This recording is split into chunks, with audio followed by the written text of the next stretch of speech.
Hello, this is Simeon from PraiseTracks.com. Today we're going to take a quick look at the Slate Digital Virtual Tape Machines plugin. There's a lot of talk lately about tape machine emulations and that kind of thing to get that extra warmth and tape sound in your recordings, and this is the latest attempt at doing that, and it's pretty exciting when you think about what you're able to do. I want to show you an experiment that I have been conducting just to see exactly what is happening behind the curtain of the plugin, so to speak. I generated a 440 hertz sine wave in SoundForge, and I imported it into Sonar X1. And I'm using Ozone 5's meter bridge to show a spectrogram and a spectrum analyzer, so I could get a closer look into what the plugin is actually doing to influence the wave and to cause it to get the sound of tape. So let's just take a quick listen to the sine wave itself. It's a 440 hertz sine wave, and let's just take a quick listen. And you can notice how clean that is. In both views, just very precise, very clean. Now, what I'll do, I'll play the same thing, and then we'll process it through the tape machine plugin. Just kind of using just some of the default settings, the bias, normal, speed, 30 IPS. We're going to use the 2-inch 16-track model and the 456 tape type, just to kind of get, just to kind of see what happens with that. So I'm going to play the sine wave, and then I'll switch on the processing, and let's see what happens. Now, there's the processing. Off. And back on again. Now you can instantly see when I turn on the processing that something is really causing some additional artifacts to be added to that sine wave, as well as additional harmonics being added as well. Watch what happens when I increase the input.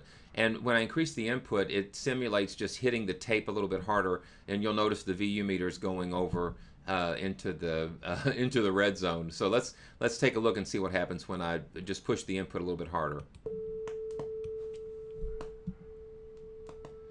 Yeah, right there we get into some serious saturation, and you notice all the additional harmonics that are being generated to that fundamental frequency. So you can really see some things going on. Now I'm just going to play the same sine wave. I'm going to back down the input a little bit, and we'll mess with some of the other controls and just see, look what happens to the display as we do that. So let's just get a clean signal here. And we'll process it. I'm just going to change the tape type. Now look what happens when the tape type is changed. You have all kinds of additional noise and artifacts being added to that, and which is really interesting. That it adds that additional character to the sound. So let's go back and do some more, and let's see what happens. Okay, that's the let's go to 15 IPS, and right away you see some, especially the spectrogram. You can see just some interesting artifacts being added as far as and then additional harmonics being added to that as well, just making it a little bit more affected. Okay, let's bypass it and get a clean signal. And now let's just do the half-inch 2-track. Now let's process. And here again you have a whole new set of artifacts and things going on. And then in the settings, we've got noise reduction and all of these different wow and flutter settings. All of these are going to make a difference in what your sound's going to result in. I like to say I'm not a sound engineer, but I play one on YouTube. But this really helps you to kind of see what's going on. The interesting thing is, if it's doing this to a simple sine wave, when you have a whole mix, it's adding all kinds of interesting fundamentals and harmonics to help glue things together. It really makes a big difference. So hope that gives you some little inside information on the Slate Virtual Tape Machines plugin. Thanks for watching.